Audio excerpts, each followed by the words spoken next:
ನಮಸ್ತೆ ಎಲ್ರಿಗೂ.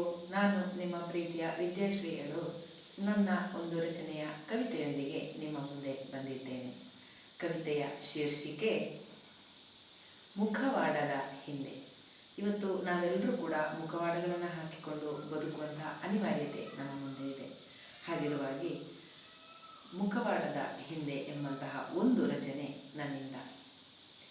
ನಗುವ ಛಾಯೆಯಡಿ ನೋವ ಮಾಯೆಯೊಂದು, ನಗುವ ಛಾಯೆಯಡಿ ನೋವ ಮಾಯೆಯೊಂದು, ಎದೆಯ ನೀರಿಯುತ ಕಲಕಿ ಬಿಡುವುದು ಭಾವಸಿಂಧು, ಎದೆಯ ನೀರಿಯುತ ಕಲಕಿ ಬಿಡುವುದು ಭಾವಸಿಂಧು.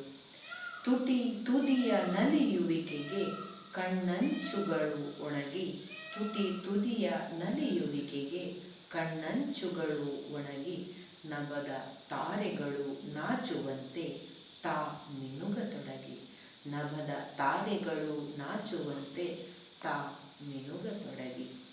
ಹೆಜ್ಜೆ ಹೆಜ್ಜೆಗಳಲ್ಲೂ ಒಂದೊಂದು ಮುಖಗವಸು, ಹೆಜ್ಜೆ ಹೆಜ್ಜೆಗಳಲ್ಲೂ ಒಂದೊಂದು ಮುಖಗವಸು, ನಾಕವಿಳಿಸುವ ಭರದಿ ಅವ್ಯವಸ್ಥೆಯ ಹೊದಸು, ನಾಕವಿಳಿಸುವ ಭರದಿ ಅವ್ಯವಸ್ಥೆಯ ಹೊದಸು.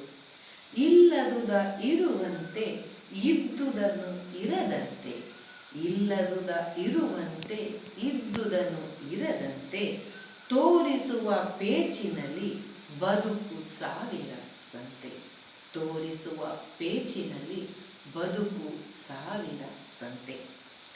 ಭೂತ ಭವಿತದ ಭಯವು ವರ್ತಮಾನವ ಕೊಂದು, ಭೂತ ಭವಿತದ ಭಯವು ವರ್ತಮಾನವ ಕೊಂದು, ಕತ್ತಲೊಳಗಿನ ಶ್ವಾಸ ಸಂದಿಗ್ಧದಲ್ಲಿ ಮಿಂದು, ಕತ್ತಲೊಳಗಿನ ಶ್ವಾಸ ಸಂದಿಗ್ಧದಲ್ಲಿ ಮಿಂದು, ಅಕ್ಷಿಯೊಳ ಆಕಾಶ ಕಳೆದು ಹೋಗದೆ ಇರಲಿ, ಅಕ್ಷಿಯೊಳ ಆಕಾಶ ಕಳೆದು ಹೋಗದೆ ಇರಲಿ. ಕನಸ ಗಾಳಿ ಪಟವೊಂದಿಲ್ಲಿ ಹಾರಾಡುತ್ತಿರಲಿ, ಕನಸ ಗಾಳಿ ಪಟವೊಂದಿಲ್ಲಿ ಹಾರಾಡುತ್ತಲೇ ಇರಲಿ. ಅಂದರೆ ನಮ್ಮ ಎಲ್ಲ ಜೀವನದ ಜಂಜಡಗಳಲ್ಲಿ ನಮ್ಮ ಕಣ್ಣೊಳಗಿನ ಕನಸು ಕಳೆದು ಹೋಗದಿರಲಿ, ಮುಖವಾಡ ಅವುಗಳನ್ನು ಮರೆಯಿಸದೇ ಇರಲಿ ಎಂಬಂತಹ ಒಂದು ಆಕಾಂಕ್ಷೆಯೊಂದಿಗೆ ನನ್ನ ಈ ಕವಿತೆ ನಿಮಗೆ ಇಷ್ಟವಾಗಿದೆ ಅಂದ್ಕೊಳ್ತೇನೆ. ನಿಮ್ಮ ಪ್ರೀತಿಯ ವಿದ್ಯಾಶ್ರೀಗಳು. ಧನ್ಯವಾದಗಳು.